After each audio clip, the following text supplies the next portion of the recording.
Wilson's A Quantum Leap. These are just a few of the comments, including others from Timothy Leary, Philip K. Dick, Brian Aldous, and others, about our guest tonight, Robert Anton Wilson, the author of the Illuminatus trilogy, Schrodinger's Cat, the new book, two of them actually, following up the trilogy of Illuminatus, The Earth Will Shake and Coincidence. The Widow's Son. Widow's Son, excuse me. Coincidence is a book of essays. Mm-hmm. And also New Inquisition and many other books. He's with us tonight after great travail. Wherever Wilson goes, is it Bob? Hi, Bob? Bob, yes. Bob. Wherever Bob goes, he brings great interest with him, and walking across the KPFA got ticketed tonight, apparently. Yes, a policeman stopped me for walking on the street. I never realized before that was a crime. I'm 57 years old, and I'm a criminal suddenly. My whole life has changed. Mm-hmm. I got this beautiful notice that tells me that they're supposed to notify me how much money I owe, and if they don't notify me, it's my fault. That's what it says. It's a great catch. It's catch-22. They do a make on your shoes. So the ticket doesn't exist yet, so a Schrodinger's ticket. It says a bail forfeiture is a conviction of the charges. Contact the court or appear on or before the appearance date. If you do not receive a courtesy notice. A courtesy notice, they call it. Yeah, they call it. Courtesy notice will be like mailed to you, and then it says if I don't receive the courtesy notice, I've got to contact them. I don't know when I'm supposed to get the courtesy notice, so I don't know when I'm supposed to contact them. But isn't that a funny name for a hold-up, a courtesy notice? they want my money, and they call it a courtesy notice. Who writes these things? Brian Aldous would understand. Go to trial. I guess they were uncourteous. They would, haul you up into the court right now, I suppose. I'm not going to go to court. It's hard enough dealing with cops. You go to court, you're worse off. You know what happened to the Christic Institute? True enough. But you have a solution on this. Stay out of courts. I would go to court on tickets and stuff because the cop never shows up. Mm-hmm. And if the cop doesn't show up, there's no prosecution. Therefore, you may be guilty as all sin, but there's no prosecution. Oh, I thought you had to be a president to get away with crimes. Not little crimes. Just big ones. Just big ones. Yeah. Little crimes, you can use the whole bureaucracy against. I never said that. I'm going to see if Gerald Ford will give me a pardon for jaywalking and all my other crimes yet to be discovered, like he gave Nixon. Yeah. I was reading over the books over the past week or so to refresh myself on the material, and the one I got hooked up on again was New Inquisition, which, for me, being a math defective and a thinking defective, you read 5 pages, I go lie down for a while. Read 5 pages, go lie down for a while, because of the things it does to your brain after a while. And the thing that runs through the book is that of the new idolatry, the new fundamentalism that's encroaching these days. Could you get into that a little bit as far as the definition of those terms? Well, yes, the first commandment says, thou shalt not make any graven image or kneel down and worship them. Mm-hmm. And I interpret that metaphorically. If you make any image of the world and start worshiping your image of the world, I regard that as a type of idolatry. Mm-hmm. So by that definition, I don't limit idolatry to religious people. Anybody who has an image of the world that they worship as eternal truth is an idolater by my definition. Mm-hmm. And so I think there's a lot of idolatry in science as well as in religion. Mm-hmm. And of course, politics is rife with idolatry. Ideology is actually derived from the same root as idiocy. Most people don't realize that. And it seems to lead, according to the text, into a closed-mindedness in the scientific community, which is the new fundamentalism, as I understand it. Well, I've generalized the word fundamentalism. I don't think just these Protestant dingbats should be called fundamentalists. I think groups like PSYCOP, Committee for Scientific Investigation of Claims of the Paranormal, I regard them as fundamentalist materialists because they're as dogmatic and humorless as Jerry Falwell. Mm-hmm. And then there are fundamentalist futurists. I'm a futurist of sorts myself, but a liberal futurist. I don't pretend to know the future in detail. The fundamentalist futurists, like the Marxists, can tell you exactly what's going to happen, except they can't tell you when. Mm-hmm. And there's fundamentalism in all fields. Every field can be divided into the fundamentalists and the liberals. Mm-hmm. There are even liberal Catholics, for instance. True. I'm on the side of the liberals in all arguments. The L word? You mentioned Psychop a second ago. In the course of the book, you are merciless in dealing with Psychop. In fact, at one point you accused them of fraud and manipulation of data in their journal. Would you care to elaborate a little bit? Well, that's the Rawlins case.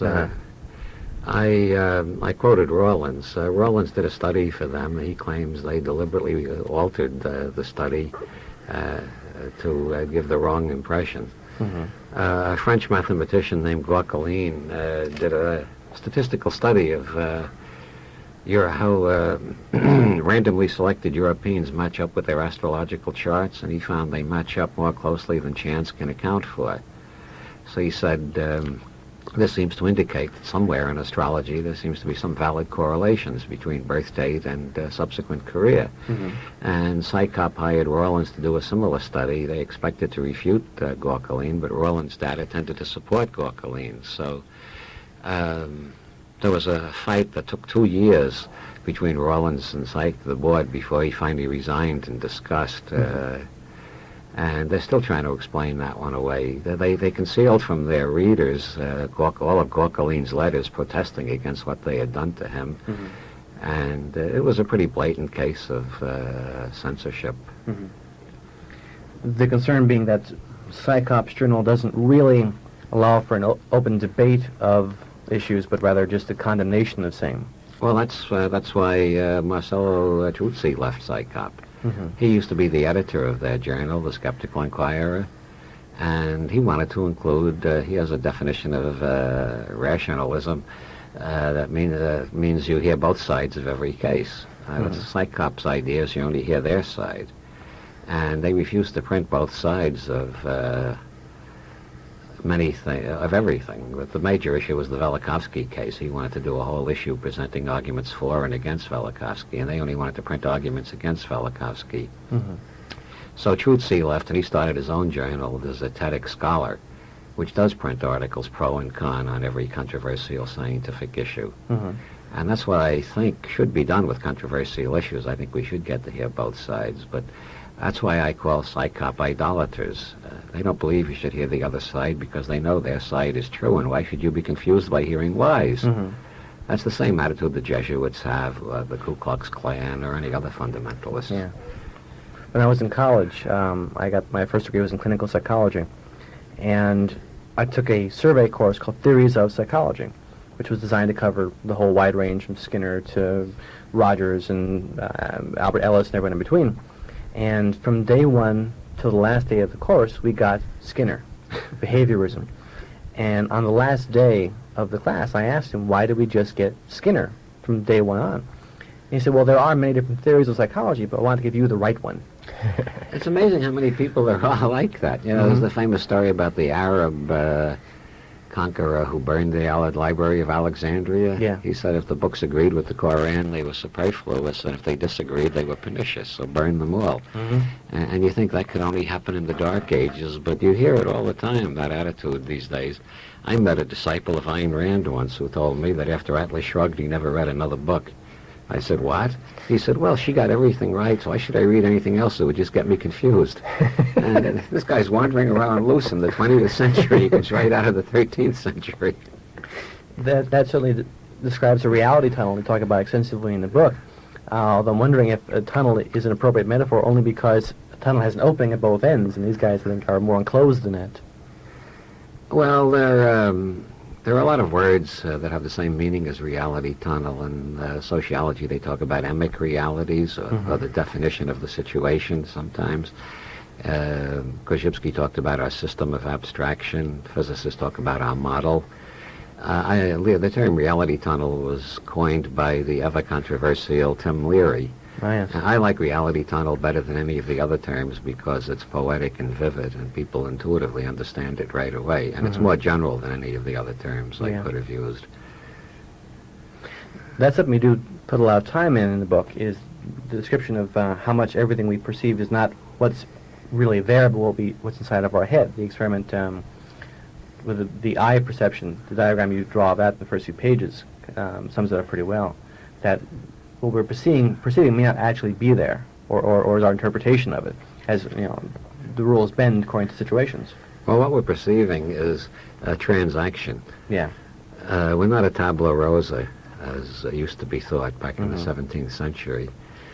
We bring our language with us to all of our perceptions, so our perceptions get colored by our language habits, and we bring our whole life history with us, and our prejudices. We all have prejudices. People who deny that they have prejudices are kidding themselves.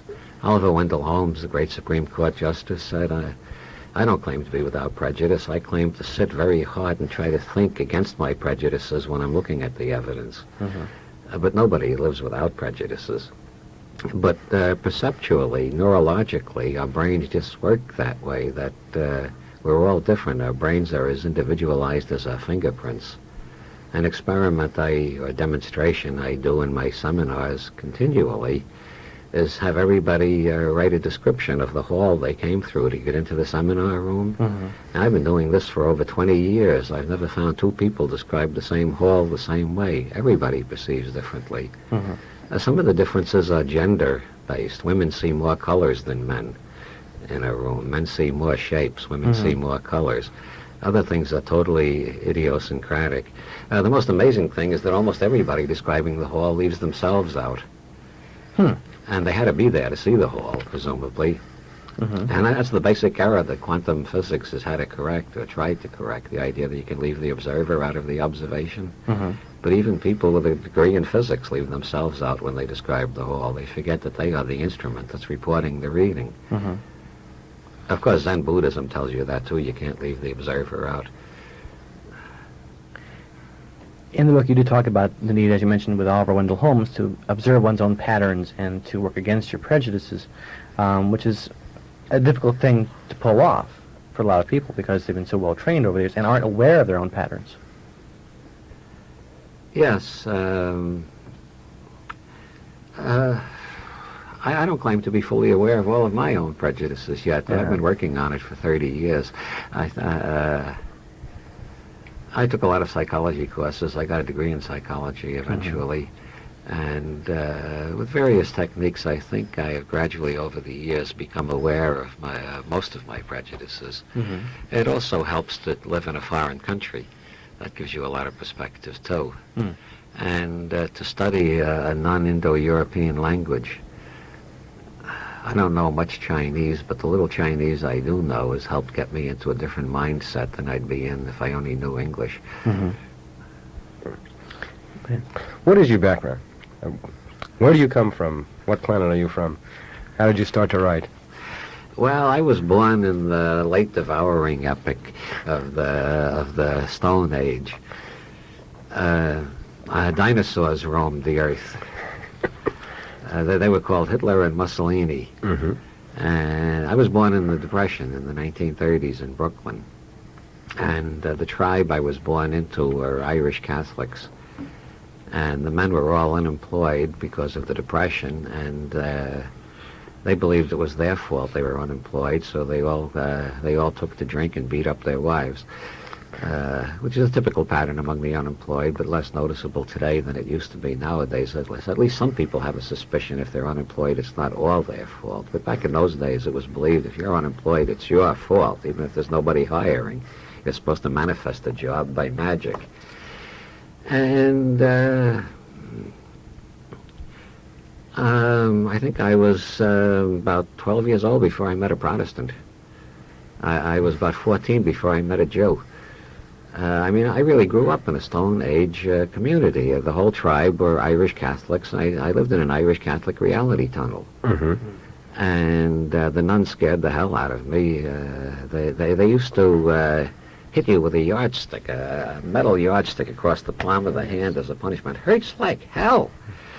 And I heard that the brothers in the Catholic high schools were worse than that. They hit you with their fists and bounced you off the walls. That's true. So I decided my major goal in life at the age of 13, besides getting laid, which is everybody's goal at 13, my major goal in life was to avoid going to a Catholic high school and getting beaten up by the brothers. And so I told my parents I wanted to become an engineer. And with that excuse, I got into Brooklyn Tech, where they don't beat you up with their fists and bounce you off the walls.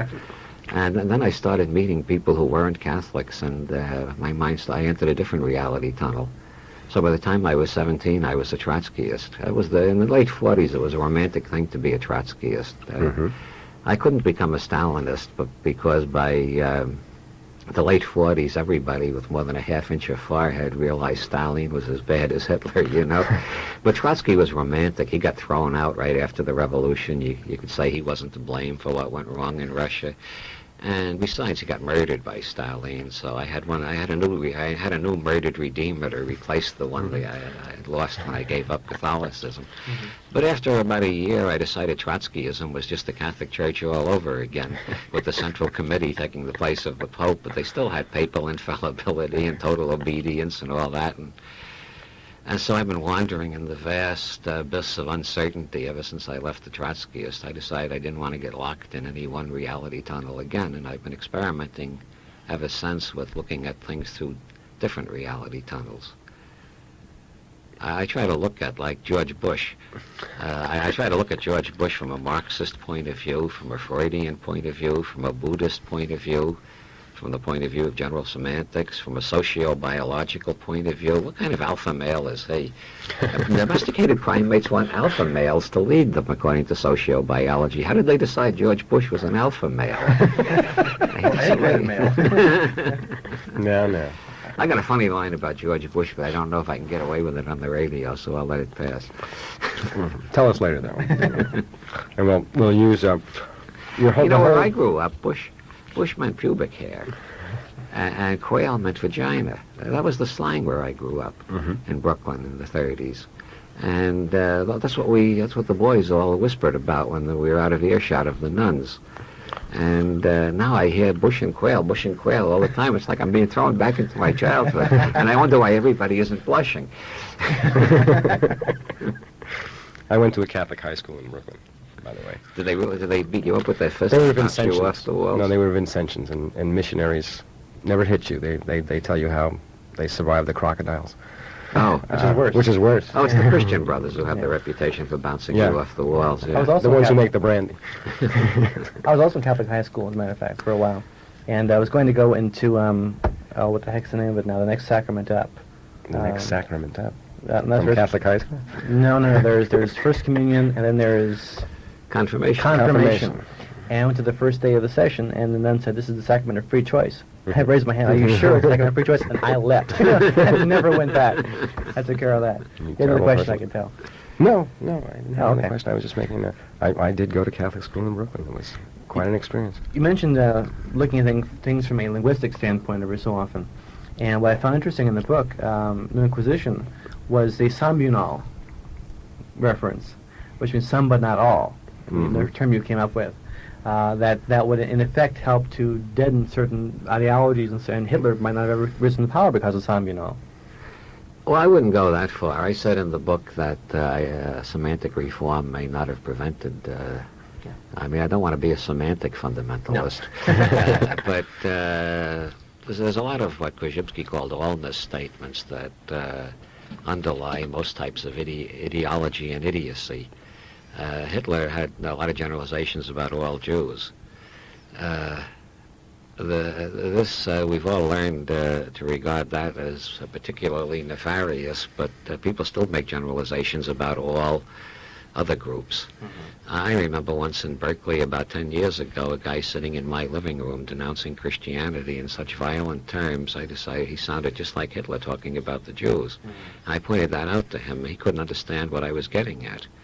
He was part of the neo-pagan movement, which is much bigger now than it was then. It was just getting started. And hating Christians was very in with the neo-pagans at that time. And I suddenly realized he wouldn't say anything anti-Semitic because it was unfashionable. But he could say the same sort of thing about Christians without seeing that that was the identical idiocy. You can't generalize about all Christians any more than you can generalize about all Jews or all plumbers. And here's where I get myself in hot water all the time, but a lot of feminist writings are full of generalizing about all men. And you can judge the sanity of a feminist writer. A lot of them are sane. I'm not attacking all of them, only some but all. You can judge the sanity of a feminist writer by taking out the word male and putting in the word Jew for 2 pages. And if it sounds like a Hitler speech, you're dealing with somebody who's really around the bend. If it doesn't, if you put in Jew instead of man, and it still sort of makes. You think, well, it's true about some of them. Then it's not totally insane. Mhm. So we're in trouble now, right? We're Are we in trouble now. We're definitely in trouble. I'd like to ask you about your style. Schrodinger's Cat, which I read, I can't pronounce it, which I read this week, had me laughing out loud, much to the chagrin of my wife, because I was laughing out loud about 2 in the morning while I was breaking various laws. Has a terrific style. When I first started reading it, I said, it reminds me so much of Tom Robbins, and then I look on the back and there's a nice quote from Tom Robbins. It also reminds me of Ishmael Reed, who I used to read back in my Stone Age, which was the early 60s. I love it. It's a lusty style. There's a lot of Brianing and Briggsing going on, and Potter Stewarting going on, and all that. You've saved us. The third chapter you've saved us. We have a lot of trouble on the air here because the FCC is watching us all the time. I in particular have quite a bit of trouble.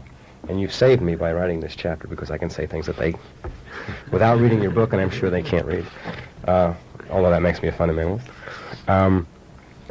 It's a terrific style, and I was wondering who influenced you to write, and where did your style, how did you develop this? Well, actually, I have one style for my nonfiction. My fiction every book has a different style. When I start a novel, I always decide what style I want for the novel, what's appropriate. I feel a style is a reality tunnel, and you got to find the right style for the reality tunnel you're creating in the novel. Mhm. And if I want the novel to be shocking in a metaphysical or ontological way, the style will start shifting as we shift reality tunnels in the course of the novel. Then where did Schrodinger's Cat come from? Well, I suppose the major influence on my ideas about style is James Joyce, who changed the style in every chapter of Ulysses. Mm-hmm. That's where I first began to realize the style does create a reality tunnel. And well, I regard science as two epochs, before Einstein and after Einstein. Mm-hmm. And the same way literature has two epochs, before Joyce and after Joyce. Mm-hmm. And if there are some people still writing pre-Joycean novels today, well, that's because they just haven't caught up with events. A single style in a novel suggests that there's one reality and the author knows what it is. I call that playing God. Mm-hmm. And multiple styles indicate the author doesn't claim to be God, but claims to be able to show you different perspectives, but not the one true perspective. I don't believe there is one true perspective. That does come through both in the books and in the nonfiction works as well. They're all excursions into reality and perception, trying to figure out what works. Yes, well, actually, Orson Welles influenced me a lot, too. Citizen Kane, but not only Citizen Kane, all of Welles' movies. As a matter of fact, there's a biography of Welles in which he stated my principles more directly than I've ever stated them. He told the biographer, don't try to tell the truth about Orson Welles. You can't. You're not God. Mm. Tell the story of your attempt to find out the truth about Orson Welles. Mm. And I realized, my God, he's turning the biography into another variation on Citizen Kane, isn't he? You're right. He was marvelous. It's kind of funny. I was going through the Schrodinger's Cat explanations, and I'm still working on Schrodinger's Cat, as probably really? most everyone is. And I came across a sentence where it says, there's a live cat and there's a dead cat, but they're located in different worlds. Faced with the decision, the whole world, the universe, splits into two versions of itself, which is a long way to go for a cat, I gotta tell you. It just seems like... For those who aren't really that familiar with Schrodinger's Cat, can you explain some of the background on it for them? Yes, Erwin Schrödinger, whose portrait I have at home, he's on the Austrian 1,000-shilling note, and I was invited to give a talk on Schrödinger on Austrian television on the 100th anniversary of his birth, and they pay you for appearing on the media in Europe. I always mention that when I'm on the radio or television here. I'm hoping the idea might catch on in this country. We'll pay for your ticket. I'll hold you to that. All right, all right. They gave me a 1,000-shilling note for talking about Schrödinger, and who's on the 1,000-shilling note but Schrödinger himself? I've wandered from Schrödinger's Cat to synchronicity, haven't I? But yes. Schrödinger won the Nobel Prize, generally considered one of the greatest physicists of the 20th century. In 1935, he posed a riddle. a Gedunken experiment. Quantum events have a minimum of two values. An electron can be in a number of different states, but at minimum two, spin up and spin down, for instance. Every quantum system has multiple values, but the minimum is two. You never get it down to one value. So if quantum states are in multiple values, Schrödinger considered the problem of a radioactive decay process which will explode a poison gas pellet. And you put the poison gas pellet in a box with a cat and you close the door. Now with quantum equations, you put in any time t and you can solve the equation, and you find at that time t the quantum system is in two states. So the poison gas pellet has exploded and has not exploded. Therefore the cat is dead and alive at the same time. And Schrödinger wanted to know, do we believe our equations or do we believe common sense? This has come up continually in the history of science. Do we believe what the scientific models seem to be leading us to, or do we stick to common sense? Einstein said common sense is what tells us the Earth is flat. Einstein refused to accept quantum mechanics, though, because it contradicted his common sense. Einstein spent the whole last half of his life writing letters to quantum physicists, trying to persuade them there must be something wrong with quantum physics if it leads to conclusions like that. Schrödinger thought there was something wrong with quantum physics, too, even though he won the Nobel Prize for his contributions to it. Schrödinger wrote in a letter to Einstein, I wish I had never gotten mixed up with this verdammt like quantum Springer. I can't translate that, right? We get in trouble with the FCC. Right. But according to you, there is no common sense. It's all perceptions, and there is no basis for it, no absolute truth upon which common sense can be based. Yes, I'm more inclined to believe in the two cats than I am in common sense. The cat doesn't have vote in this, I take it. Yeah. This is why I went to lie down for a while after reading the book. Yeah. Well, this means that not only is the cat dead and alive, but so is John Kennedy. In one universe, he didn't go to Dallas. And then there's a universe where he didn't go to Dallas, but he slipped on a banana peel the next day and died anyway.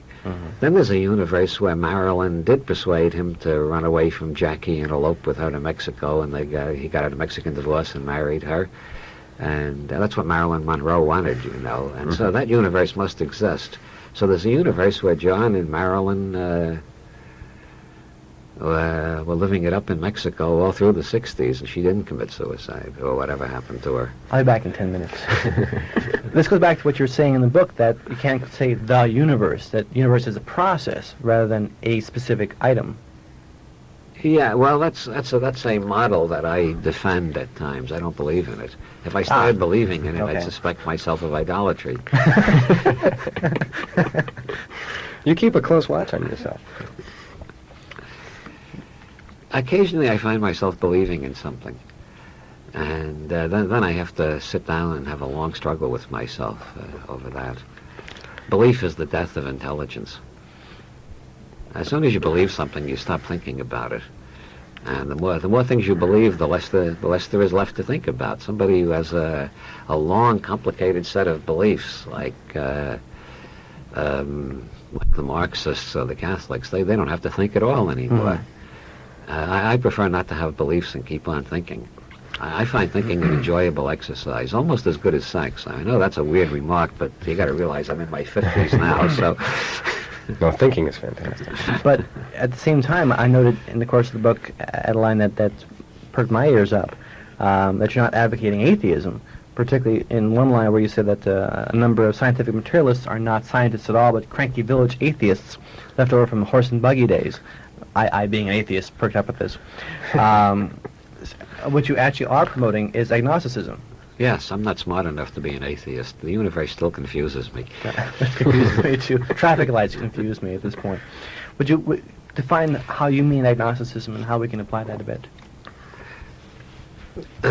I prefer the term creative agnosticism. Okay. Huxley spoke of agnosticism as suspension of dogma a year. You can become more perceptive month by month. It's a process of abstraction and subtraction, you were saying. That's right. Perception, we abstract. We don't pick up all the signals in the room. If I picked up all the possible information units in this room, I'd be so deluged by information that I wouldn't be able to make sense out of any of it. So the brain is a filter. It filters out most of the data, most of the bits of information circulating in the room, and processes the ones that it knows what to do with. And of course, part of what it's filtering out may kill me. Which martial arts is constantly retraining yourself to be more aware of one class of signals. But there are many other types of things we filter out too. Most people filter out all opinions that disagree with their own. Which, according to what you say here, would also include large parts of the scientific community. In the three examples you give are Wilhelm Reich, Velikovsky, and Nikola Tesla. Would you want to talk about what happened to Reich a little bit? Reich is the only scientist in the history of the United States who had his books burned by order of a federal court. And they also sent U.S. Marshals up to his laboratory to chop up his scientific equipment with axes, or as critics would say, his pseudo-scientific equipment. But whatever it was, scientific or pseudo-scientific, they chopped it up with axes. It's a very interesting question. Why did Reich arouse so much anxiety in the most heavily armed country in the world that they actually burned his books? And this was what, 57? 57. Yeah. I mean, you consider Ezra Pound, who broadcast over Rome radio during World War II and got locked up in a nut house for 13 years. They didn't burn his books. Timothy Leary made himself as wildly unpopular and got railroaded into jail for 5 years, but they didn't burn his books. Wilhelm Reich really seems to have touched a nerve of the Republican administration at that time, and also a nerve of the scientific community. I think the burning of scientific books is the most clear-cut violation of the intent of the First Amendment that one can possibly imagine, and yet only 18 scientists in the whole country were willing to sign a petition protesting against the burning of Reich's books at the time when it happened. Only 18 in the whole country. Now, that's really staggering when you stop to think about it. What was the matter with the rest of them? I'm a First Amendment absolutist. It's the one thing I am absolute about. I don't claim the First Amendment was divinely revealed by God or anything like that. I choose to be an absolutist about it. I'm an existentialist, you see. So I don't claim it's given or it's a law of nature or something. It's just something I have chosen in the existential sense to make an absolute for myself. I think the Bill of Rights is... I lived in Europe for 6 years, so I got a different view of this country now with all of its faults. I think the Bill of Rights is one of the greatest events in human history, and I'm continually appalled that all the people in this country would like to dump the Bill of Rights immediately and replace it. Colonel North had a plan to suspend the Constitution, you know. Oh, yeah. He's a hero now. Yes. This may or may not be KPFK in Los Angeles, 90.7 FM, hour 25. My name is Joe Straczynski. My co-host is Larry DiTilio. Our guest tonight is Robert Anton Wilson, author of the Illuminatus trilogy, Schrodinger's Cat, The New Inquisition, and much else. In addition to Reich, you also defend, or discuss, I should say, Velikovsky and Tesla, and of course Velikovsky was very popular to dump on a few years ago. Have you ever gotten any reaction from those who, on seeing your defense of these people, have sort of come to you and said, how can you do this? Has it gotten any controversy? Not notably. By and large, it's as if I had killed a cat in the sacristy. There's been a kind of stifled silence rather than a violent protest. No reaction from Psychop over that stuff? Nope. Really? No. I'm surprised. So am I. I thought they'd hang me in effigy. Or demand a response of some kind. Where is effigy? Where's effigy? It's in Italy. We are getting calls already, so what I'm going to do is start up the phone lines now. You're going to open up the phone lines now? Yeah. That's dangerous. Usually it's about a quarter after we open them up, but given our guests and given the calls are going to come in time, we'll open a little bit early.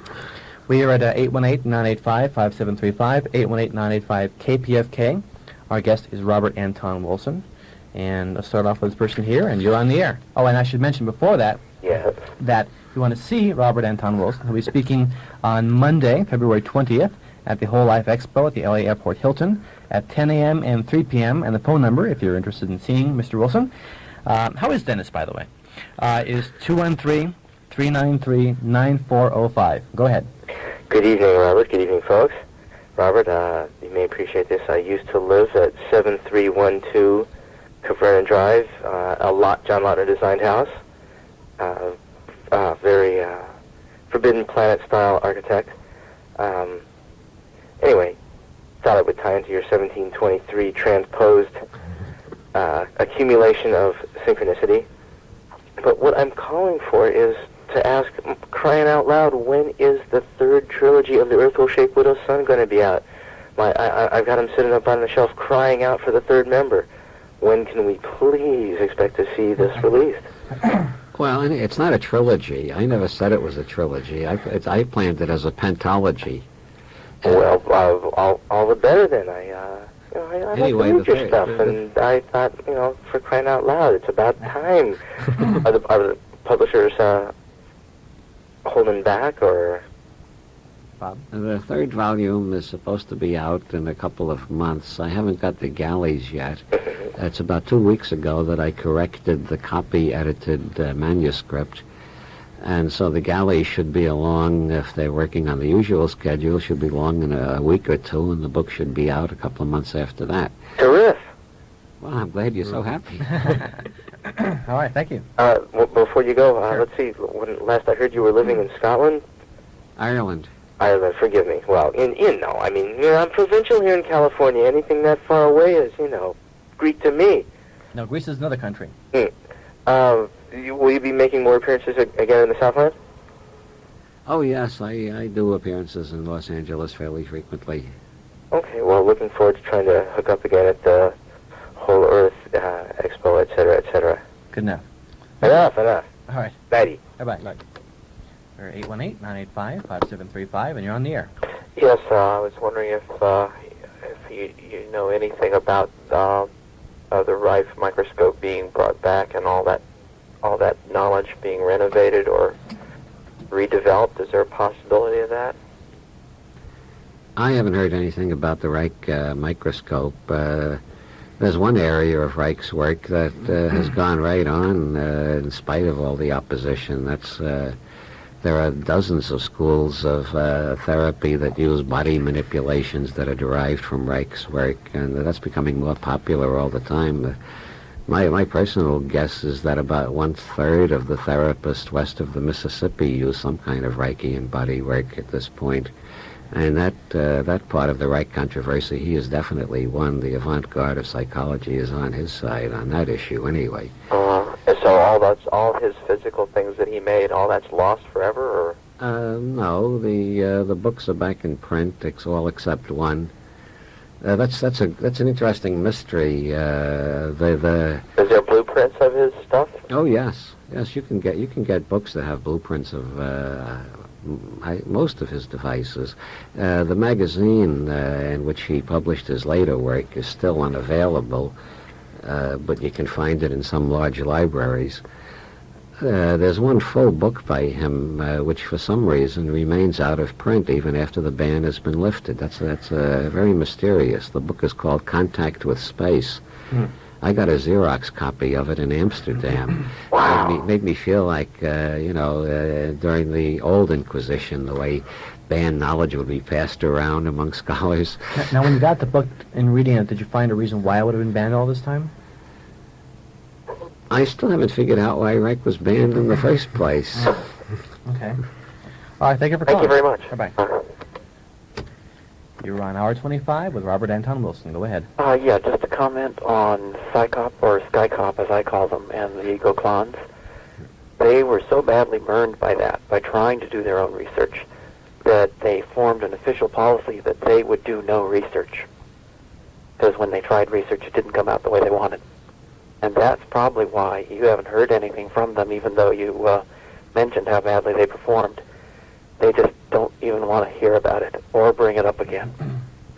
Yes, they say now they are not a research organization, Mm-hmm. which makes that's kind of an interesting name, the Committee for Scientific Investigation of Claims of the Paranormal. I mean, they don't do any scientific investigation. Isn't that curious? Kind of like Congress, isn't it? Yes, it's very much like Congress. Nothing else. Just been enjoying and thought I'd throw that in. Great, thank you. Thanks. Okay. Bye.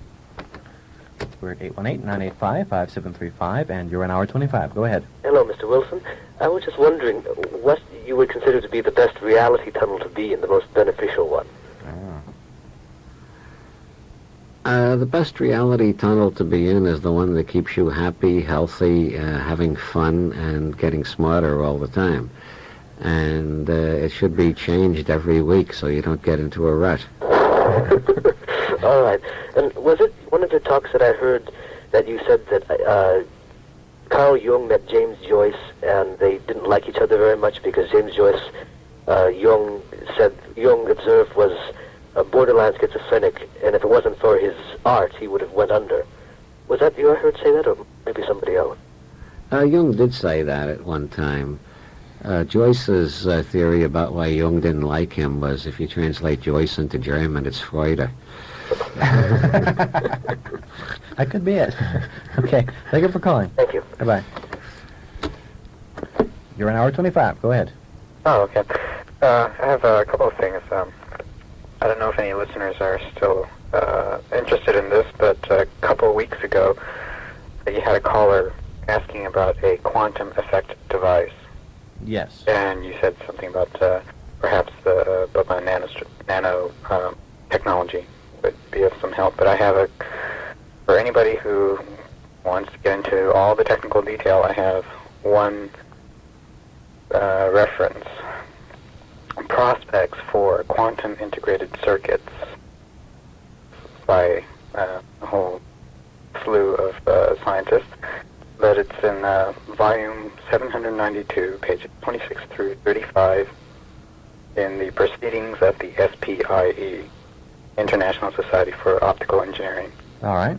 Very technical article, but if you can plug your way through that, then that'll get it too. Okay, what else?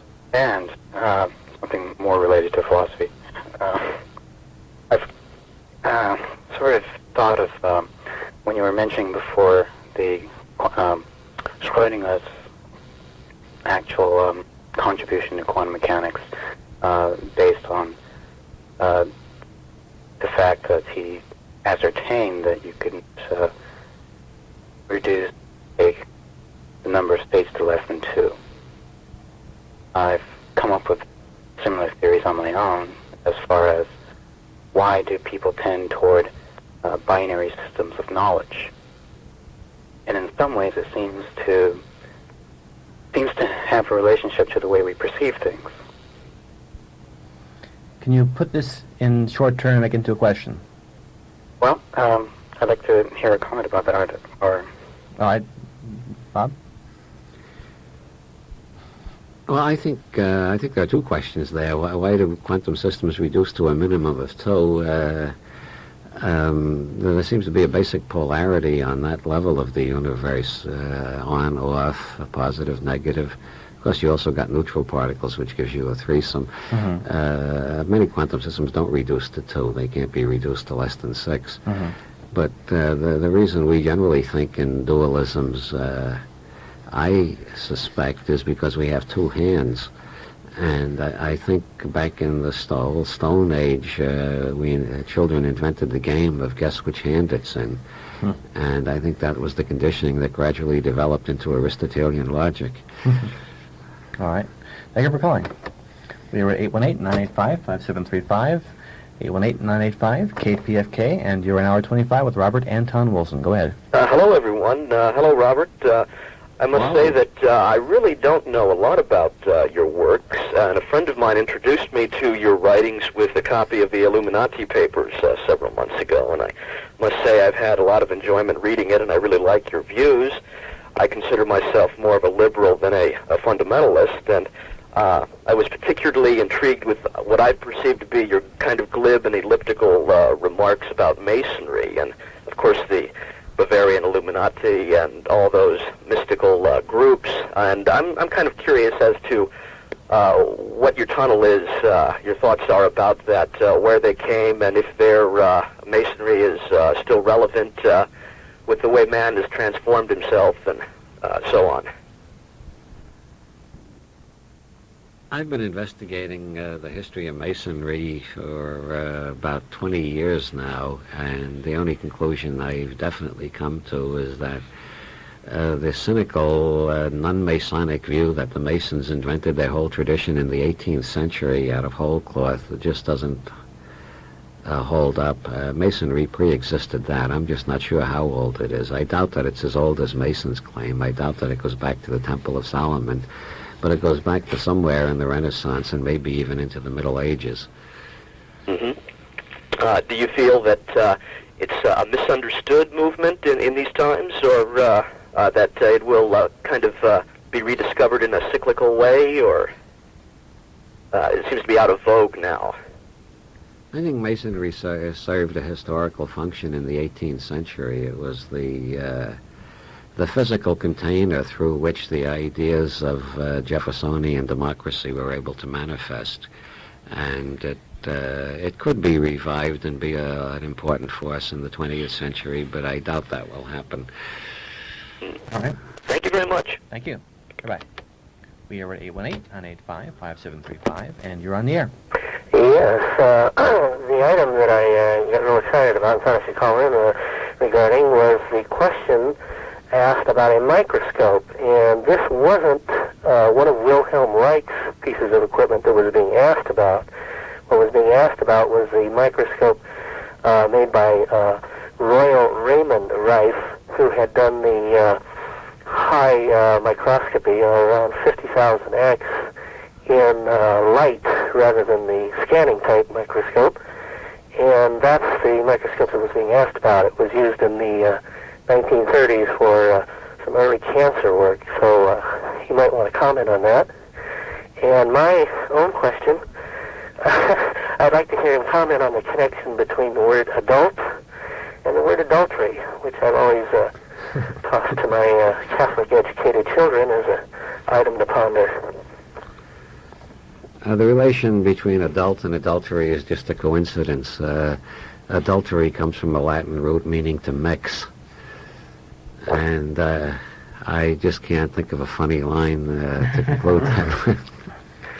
Well, we're all in a state of adultery. Okay. Yeah, we were. Adultery is the stage that follows adolescence. That's what I thought All right. myself. Thank you. Okay. Goodbye. Well, great minds think alike, and so do feeble ones. What? You're an hour 25. Go ahead. Hello. It was mentioned before that the author thought it was significant to know or study a non-Indo-European language, and I was wondering if he could elaborate on that significance and whether he includes the Semitic languages among the Indo-Europeans. Well, yes, the Semitic languages are part of Indo-European. Any foreign language helps give you a slightly different view of the world, but when you get outside the Indo-European reality tunnel entirely, in Chinese you find verbs and nouns are very interchangeable. And when you begin to get the hang of Chinese, you start thinking in a very non-Aristotelian way. You're almost thinking like Einstein, which may explain why there's so much relativistic ideas in Chinese philosophy long before it appeared in the Western world. All right. That do it for you? Okay, yes. Okay. All right, thank you. Right. Goodbye. We're 818-985-5735, 818-985-KPFK, and you're on with Robert Wilson. Go ahead. Hi, I picked up the phone at the same time as that other guy to straighten you out on the two different people you were talking about, assuming they were the same person. Yes. The caller that called to correct the mistake didn't mention probably why the man was confused about it, because Dr. Reif, the man who invented the microscope, his work and his research and his equipment were also destroyed which is what I think caused the confusion, you know, besides his not knowing the guy's real name. And I was going to call anyway, even if the man hadn't called with a confused question, to mention that That's our listeners for you. Reich was not the only person whose work was destroyed. Royal Reich's microscope and all his equipment and his research and everything was completely destroyed. He was put in jail. He had to flee to Mexico, where he spent the rest of his life. And there is a book about what happened to him called The Cancer Cure That Worked, about the importance of his work and the terrible loss that all of us have suffered since then. A lot of unnecessary death and suffering has resulted from that. So I just wanted to add that little bit to this sort of tangent that got thrown into this mix, because Reich is not the only person whose work was destroyed, but the irony is that this other guy's name sounds just like it. It's Reich. It rhymes with knife. All right. Okay. We appreciate it. Yeah, thank you. Sure. Bye-bye. Bye. I'd like to get that book. Yeah. You're an hour 20, hour 25. Yeah, what? Go ahead. All right. I can't even believe I got in this quickly. I wanted to ask the gentleman there. Actually, I'm not very much of a... I believe what he's written is science fiction. Is that correct? How would you describe your own work? Guerrilla ontology. Works for me. Would he define that as science fiction? Some of my books, I never know when I go into a bookstore, I'm always surprised where my books are. Sometimes they're in the science fiction section, sometimes they're in the New Age section. But never in romance. Actually, well, I wanted to clarify that because I really caught this conversation halfway, and I'll just say my question right out and see what kind of reply I get. What would he consider enlightenment? All right. What would you consider to be enlightenment beyond having your pockets picked? I mean, in relation to that tunnel that he was speaking of. Yeah, we got you. Okay. The buds blossom, the birds sing, spring comes without any effort.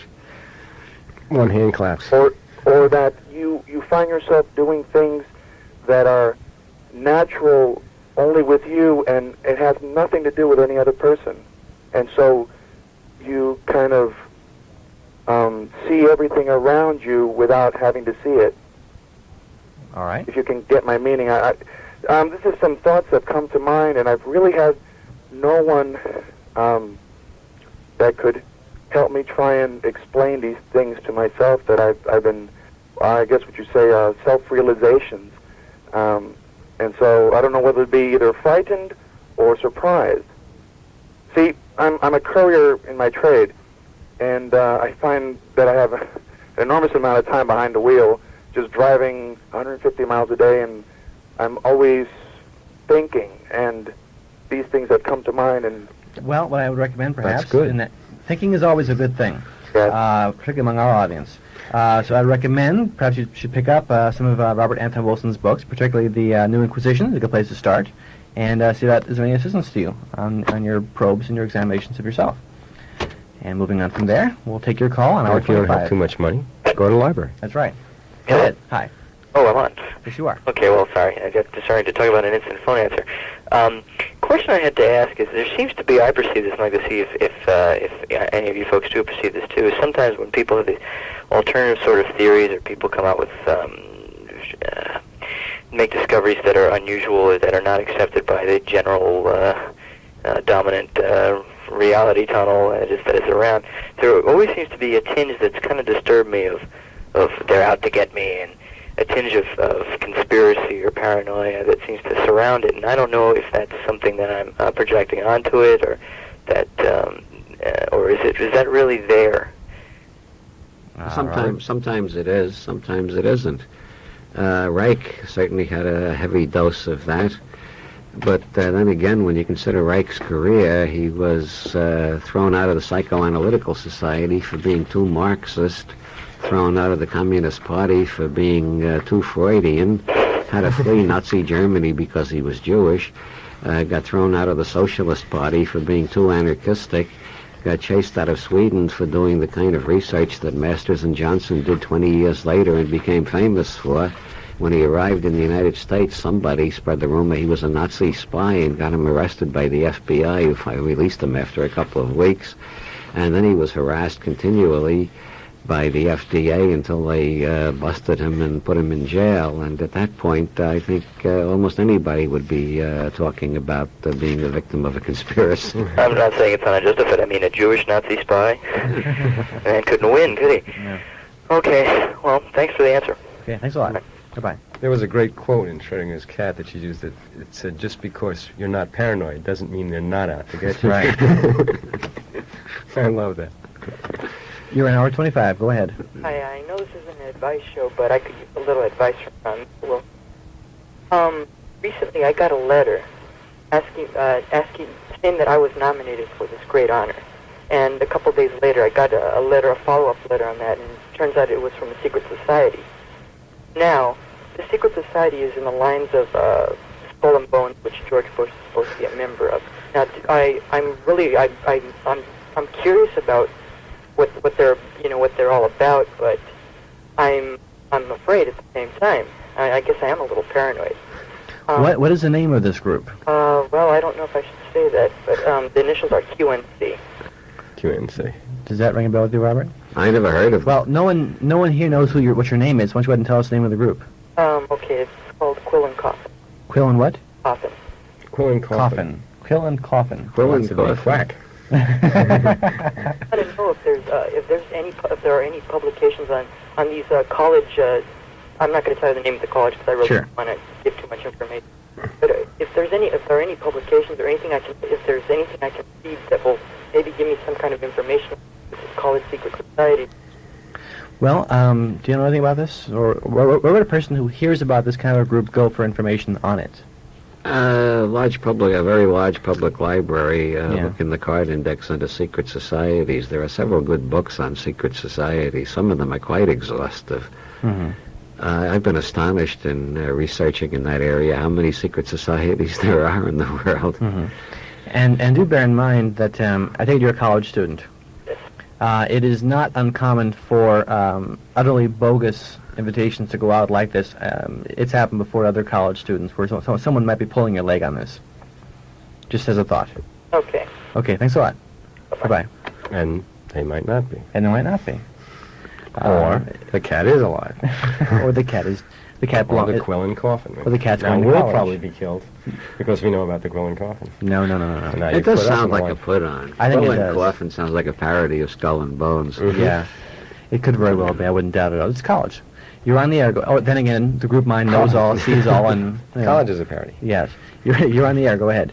Yes, just some, I don't know Reich's work particularly, but just from hearsay and from some of the things you've even said tonight, there's an interesting conjunction, which is psychological insight, which ultimately develops into some kind of a pseudoscientific obsession. I know there was something, I don't know if you mentioned already, I came in later, his obsession was some kind of device he invented, orgone boxes and some kind of mystical notion of energies and some kind of devices, and this comes into the whole New Age thing, and the thing that's my recurrent, you can call it my personal obsession with something that I even call a KPFK fraud of alternative radio. You're not going to bring up Terrence again, are you?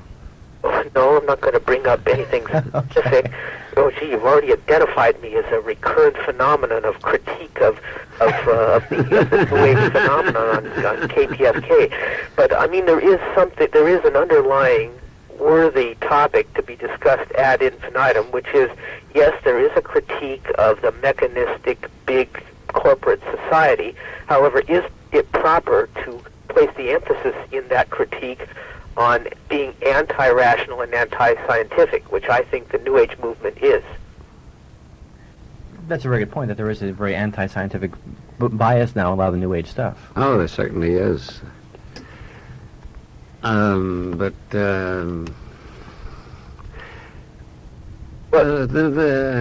New Age is so 1,000 different movements that have all confusingly gotten lumped together by the media. Mm-hmm. You can only talk about some and all of the New Age. You can't talk about all of it. Okay. Thank you. What was that? He was attacked by the Quill and Coffin Society. Did we have a werewolf on the line? It sounded like he was starting to transform at the very end there. This is your first time with a group mind, isn't it? You're an hour 25. Go ahead. Yes, the last caller seem to put Reich in with the this whole New Age thing too. It's as though it's he said he had an obsession with the black boxes. I'm somewhat familiar with Reich. I've read the majority of his works that are available. And he was giving out the black boxes, the orgone boxes, which accumulated this orgone energy, which he described. And he gave them out for research purposes in order to accumulate information on from the subjects. What is your feeling about that? Well, the word obsession is a very loaded word. If anybody's interested in something that you don't think human beings should be studying, the way to put them down is to say they're obsessed with it. Right. Einstein was obsessed with measurement in outer space, you could say, if you wanted to put Einstein down. I tuned in late, and how is it that Reich is being talked about this evening? Well, I wrote a play about Wilhelm Reich, which has been performed at the Edmund Burke Theatre in Dublin, and recently was performed in Portland, Maine, where Reich stood trial. Curiously enough, and it's going to be read on WBAI in New York in March, and there's talk of a Los Angeles production that's being negotiated right now. Well, that would be fantastic. The book, it's also been published in book form by Falcon Press. You also discuss him in the New Inquisition as well. Oh yes, I also discuss him in my book, The New Inquisition. The New Inquisition. Yeah. Yeah, he after reading his books, I just I really have come to admire him, and the man was just a very, very insightful, compassionate, and his theories. I mean, he was a revolutionary as far as being in ahead of his field. Possibly so. All right. Very much. Enjoy the show. Great. Thank you. Bye-bye. Bye. I want to mention again that Robert Anton Wilson will be speaking at the Whole Life Expo at the LA Airport Hilton on Monday, February 20th at 10 a.m. and 3 p.m. If you want details, call 213-393-9405. And you are on KPFK Hour 25. Go ahead. Hello, Mr. Wilson. Hello. I assume you're not a member of any secret society, because you're still there. I'm referring to the Doonesbury cartoon. I'm not a member of Skull and Bones. Right. How's that for an evasive slide? I know a lot of your readers really believe in this conspiracy of cabals or whatever. I wondered, how seriously do you take your writing? How seriously do I take my writing? Well, I think there's a two-part question. You're writing and what you're writing about, perhaps. Yes. Do you believe in these cabals yourself, that they exist? Oh, absolutely. I believe if you got a population of over 1,000, you've got at least 24 conspiracies. I agree with you there. I just don't go along with the idea that they have that much power. You're right. Thank you. No one conspiracy has as much power as it wants. Well, I understand that some of these have a history, but I'm more, concerned about the corporations and any Masonic schemes to take over the world. And your address was? Well, I don't really have enough information, but I just suspect it. Well, the best guide to corporate behavior is The Theory of Games and Economic Behavior by John von Neumann and Oscar Morgenstern. And that's a mathematical theory of conspiracy. It shows that within a capitalist system, a zero-sum economic game, that the path to success is to collect information rapidly and to spread disinformation to all your competitors. That's the definition of a conspiracy. Mm-hmm. People who are trying to find out the truth and prevent anybody else from finding out the truth. So mathematically, von Neumann never used the word conspiracy, but he proved that capitalism is innately conspiratorial, the same way poker is. You win in capitalism the same way you win in poker. Yeah, that's very by deceiving everybody. Yeah. It's very true and very counterproductive. But anyway, thank you. Thank you. Bye-bye. We are at 818-985. I'm spreading disinformation. 985-5735, 818-985-KPFK, and you're on with Robert Anton Wilson. Go ahead. Well, maybe I shouldn't be on because I'm not very bright, but I wanted to ask... Neither are we, that's all right. I wanted to ask Mr. Wilson, does he save copies of everything he's ever written? For instance, No, I'm terribly careless about that. I don't have copies of most of what I've written. I think some of the things you've written are brilliant, like in The Realist, way back in '61. I've got one of them here. It's the column called Negative Thinking. You remember writing those things? Oh, my God! Somebody somebody actually owns something I wrote in 1961. I love you. 1959. I got one where you wrote about what's it about? A column of miscellaneous heresies. This one I'm looking at what I didn't learn in college. One you're a particular real realist, paragraph I kind of like. It seems to me like you say so brilliantly what always in my gut and in my head, but of course not being educated, I can't put it out like you do. I guess that's why I love your words.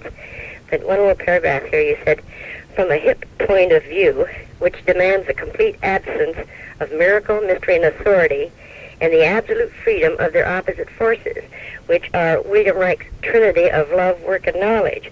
All civilizations with government are sick. A healthy civilization would have no government. Only miracle, mystery, and authority need to be administered by a government. Love, work, and knowledge administrate themselves. Wow, what year did I write that? 1961, September 1961. Do you stand behind that still?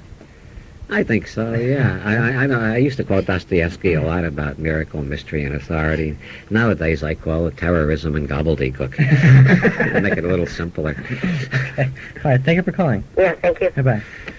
We're at 818-985 KPFK, and you're on the air. I'm on the air? Yes, you are. I can't believe it. Well, believe it. I have this. I love your program. I had a question, or I want a comment from Mr. Wilson about something I noticed, that the people that I admire that can think clearly and come up with new ways of expressing things seem many times to have that incredible dogmatic Catholic background with the Christian brother beatings and the whole bit.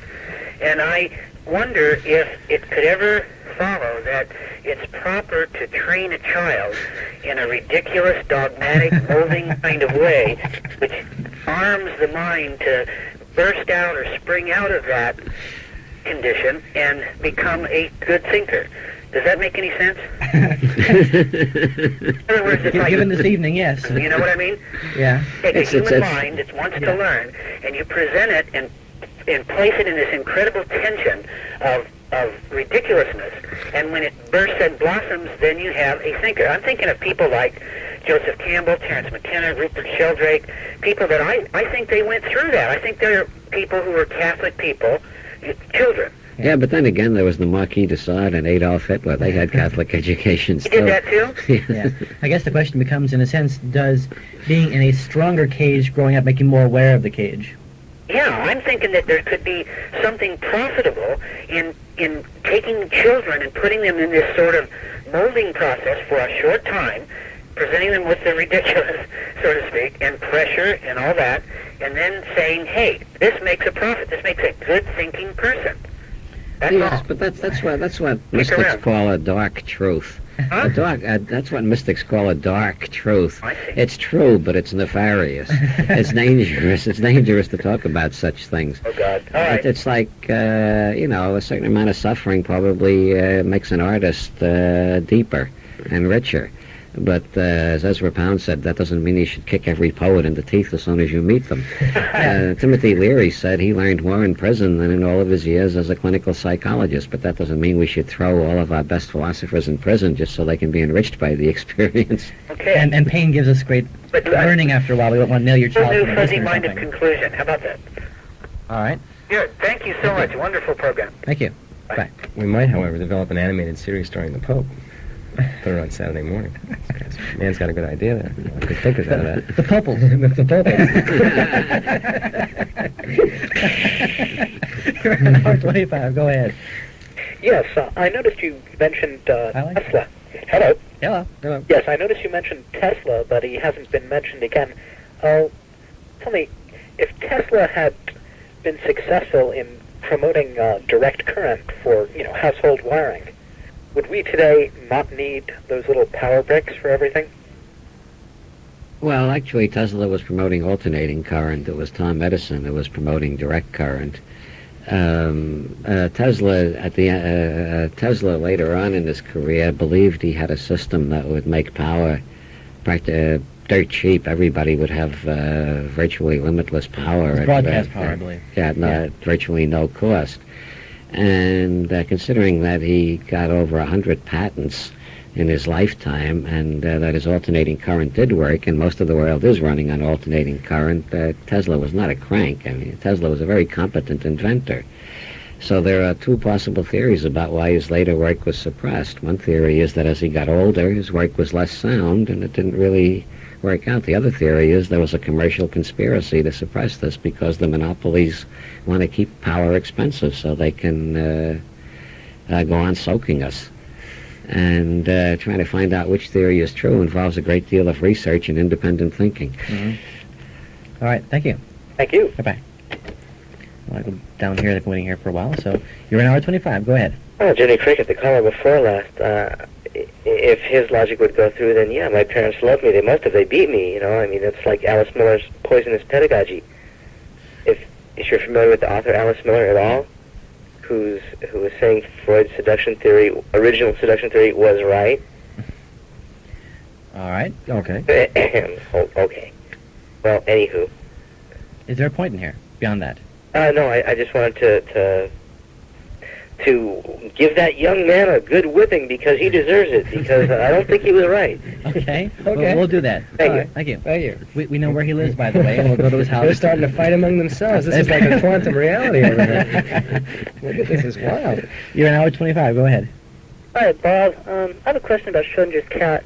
I was wondering where you came up with the terms Brown Millers and Rehnquist, and if you anticipated a Supreme Court justice being named up. Oh, no, I got the terms in one of the universes in Schrodinger's cat. All of the terms for sexual parts and functions happen to be the names of prominent persons in this universe who are continually harassing writers who are sexually explicit. And it was my thought if I used their names, they would be in the position of either having to tolerate what I wrote or announcing that their own names were obscene. As a matter of fact, if you open the Los Angeles Times today, you'll see a review of Susan Brown Miller's latest book. Yeah, good. All right. Thanks. Thank you. Goodbye. Which made me laugh because I had just read Schrodinger's cat. It said Brown Miller. When I looked, there was a picture. You know? No, I have often wondered if a certain word, which I can't pronounce on the radio because the FCC will come around and hang us all up by our thumbs. That's true. But if that word, the first word everybody thinks of when you talk about forbidden words, if that word is obscene, why isn't duck 75% obscene, since it shares 3/4 of the same letters? Nobody's ever been able to explain that to me. And we won't do it on this show. No, we won't. No. You're an hour 25. Go ahead. Trouble. Sitting here pounding out what I hope will be the great American short story and listening to you guys, and I get a sense that you have a knowledge of forces that, you know, sort of swirl around just beyond events, that maybe drives these events like a fulcrum and lever. You know, if you use the lever at the right spot, you know, an event happened here and it triggers other events and so forth and so on. That's true. And it's I don't know, it's like I'm standing, I don't know, I guess at the edge of an abyss looking down, and I'm wondering, okay, what do I want to find out? What's beyond this abyss? You know, it requires that I chuck everything that I have come to know as true, and, you know, to grasp something that maybe isn't true, or, you know, something entirely different that would expand my consciousness. I don't know. But you awaken something, and, you know, I'm having all kinds of thoughts. But one question: how would you apply your theories to, say, the proliferation of drugs in America? Bob? I don't have theories. I You only have questions. I only have suspicions. The proliferation of drugs in America, well, it's obvious. That's the result of the laws against drugs. We never had major drug use in this country until the government started passing laws against drugs. That got everybody curious, so everybody started experimenting with drugs, and it's always that way. There was no major drinking problem in this country until alcohol prohibition, and then everybody started drinking just because it was glamorous and illegal and so on. There were only a couple 100,000 pot smokers in the whole country in 1937. Then the government declared war on marijuana. Now there's around 70 million marijuana smokers. The way to make something popular, if it's private, hard to detect, and harmless, pass a law against it, and then everybody will be doing it. I used to recommend this in Ireland, where the government, I lived for several years, and the government is trying to revive the Irish language. And I suggested it's not working, though. Only 5% of the population spoke Irish at the beginning of the century, and after all the government's efforts, 5.5% speak Irish. They haven't gotten very far. I kept writing letters to the Irish newspapers saying they should pass a law against it. And then all the teenagers would be speaking Irish, all the punk, they pronounce it punk over there, all the punk rock singers would be putting Irish lyrics in their songs, and the kids would be memorizing it, and it would spread as fast as drugs have. You may have something there. Yeah. Okay. Perfect. Okay. Thank you. Oh, great show. Thank you. Yeah, we have to move on. Okay. Thank you. Bye-bye. By the way, if you're looking into an abyss, look up. When you look into an abyss, the abyss looks into you. Nietzsche. Yes. Nietzsche, bread and butter. Okay, right. Regarding you three gentlemen and your somewhat damaged Catholic psyches, I suppose I would get demeanor here from people from Mormon persuasion and also from some Southern Baptists, but I would contend that Lutheranism is a reasonably good approximation of what you're talking about, and I'm a recovered whatever from that, agnostic, I suppose, and I've always felt that this quote has a lot of sense to it.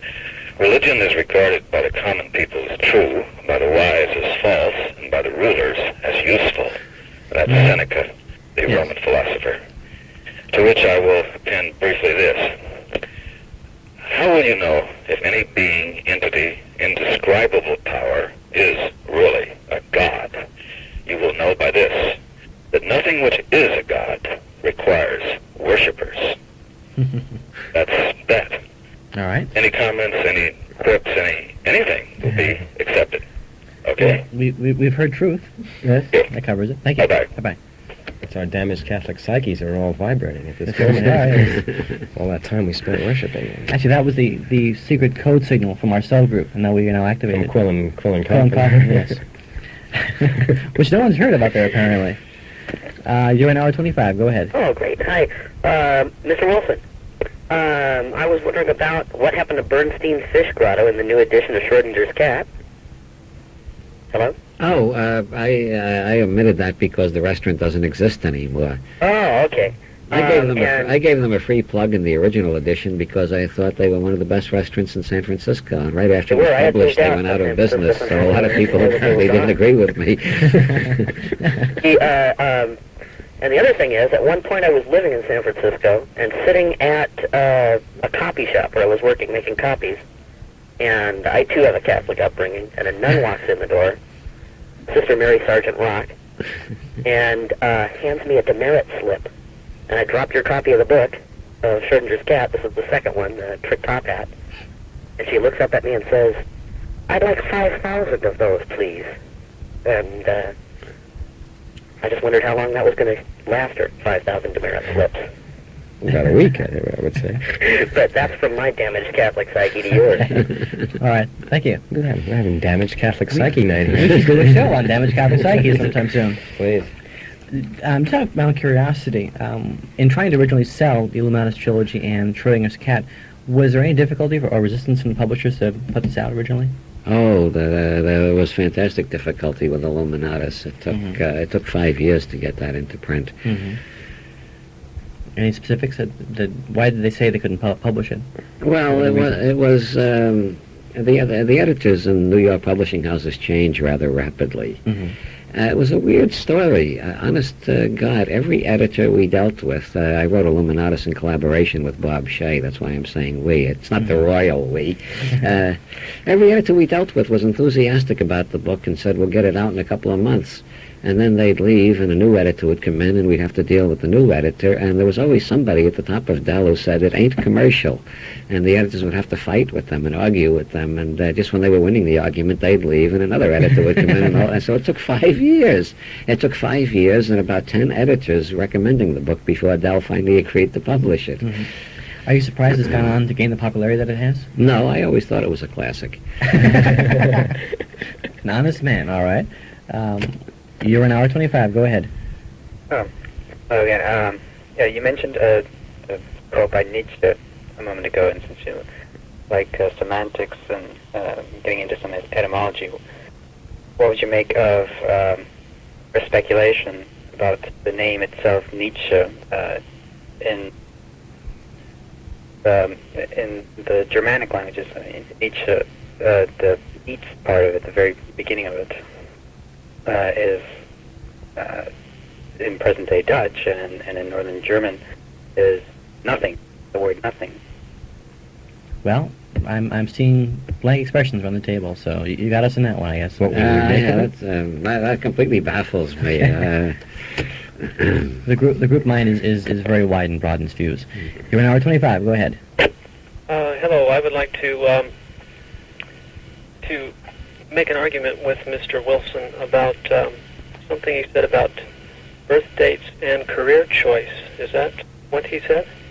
Well, I think you're reporting the astrological survey done by a French individual into the question of career. Gauquelin, he found correlations between birth dates and some occupational choices. Now, were you actually supporting it, or were you just reporting the information? Well, where was it published? Was it published in a scientific journal? Where was Gauquelin's work originally published? That was so long ago, I don't remember. Well, the thing is, you said they tried to explain it away, but now, if it is true, but nobody can figure out why. Hello, are you still there? Yeah, I kind of lost my train of thought. We haven't got time for that, sorry. Got derailed. Yeah. You're an hour 25, go ahead. If you haven't got the questions and you aren't succinct, I have to cut you off. Go ahead. Okay, first I wanted to say that I was raised a Southern Baptist, and we don't get the quality guilt and maiming, but we get good, worse, surplus-style, serviceable abuse. That works well. I just wanted to convey to Mr. Wilson that I've been a fan for a long time, and when I did a show at KPFK, one of the listeners sent me a bundle of bizarre papers back in the early 70s, and I just recently uncovered them, and it turns out they're the original junk mail mailings from Thornley. Oh, that again. And I was like, oh, really? I was surprised. Also, did you ever hear the series Chapel Perilous on KPFK? No. It was a direct result of you and Tom Lopez and a bunch of other people. It's a 4-hour drama about facing death. They played it a couple months ago on the show right after this. And I just, if you hadn't heard it, I would love to send you a copy and have you let me know what you think. Okay, send me a copy in care of the station. Yeah. Send it to us, and we'll get it on to Bob Wilson. Will do. Great, thank you. Thanks. Bye-bye. I imagine he knows where it is since he was here before. That guy was trying to start an argument. I'm still thinking about him. He couldn't think of what his argument was, and you cut him off. Now I'll never know. Well, when we get down to about 7 minutes before the hour, if they aren't succinct to the point with the questions, we have to, As it move is away. above, so it is below. As above, so below. As above, so below. Yes. You're an hour 25. Go ahead. Yes, good evening. Not knowing your philosophy, you were talking about Tesla earlier. And the idea he had was to transmit power through cloud formations, and by the idea of difference of potential, transfer that energy into households and that sort of thing. Agreed? That's more or less my understanding. Okay.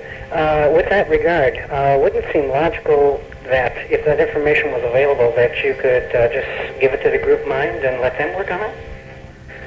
Work on it in what way? Basically, if the idea is true, then wouldn't somebody have come up with the idea and made it workable by now?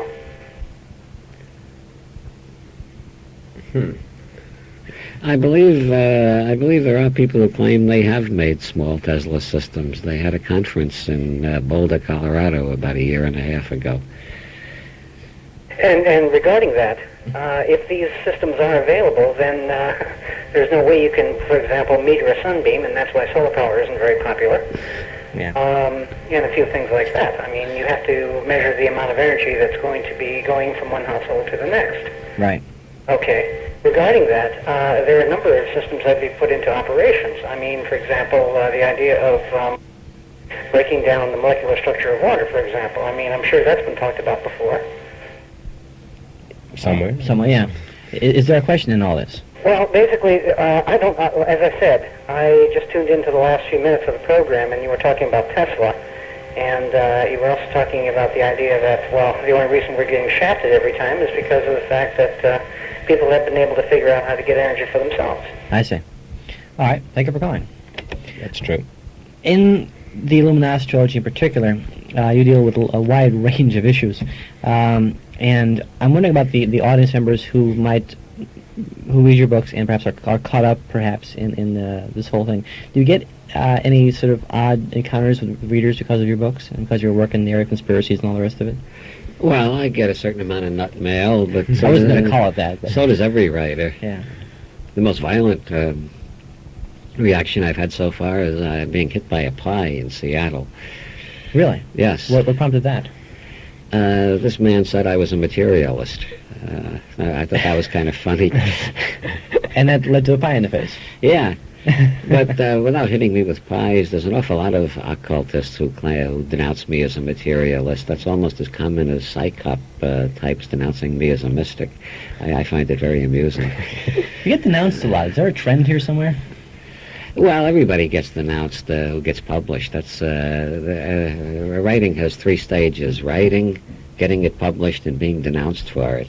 As somebody rather said, a novel is a work in prose with something wrong with it. Okay. We have one more call, possibly two, depending on the breaks. Make it fast. Yes, I'd like Robert's comments on Mae Brussel. Oh, very fast comments on Mae Brussel. She was a good researcher with a lot of prejudices. But the best way to summarize my feelings about her is in Conspiracy Digest, she charged I was an agent of the Rockefeller conspiracy. And I wrote in the next issue and confessed it was true. And said my cellar was stacked from floor to ceiling with bars of gold, which Nelson Rockefeller himself personally brought over every week. And I ended the letter, woof, woof, woof. And knowing Mae's character, I'm convinced she was showing that letter to people for years, saying, here, I got him to confess. Really? All right. Thank you very much. Thank you. All right, one more and we'll do it. You're an hour 25. Make it fast. Oh, could you say a few thousand words about Finnegan's Wake? How much time have we got? We have about 1 minute. Yeah, we want 1 minute to say something about Finnegan's Wake. River One, past even Adams, from swerve of shore to bend of bay, brings us by a commodious vicus of recirculation back to Hoth Castle and environs. All right. That should do it for you. One picture is worth 1,000 words. What are you going to say about Finnegan's Wake in 1 minute? Not much. We want to thank you for coming to Hour 25.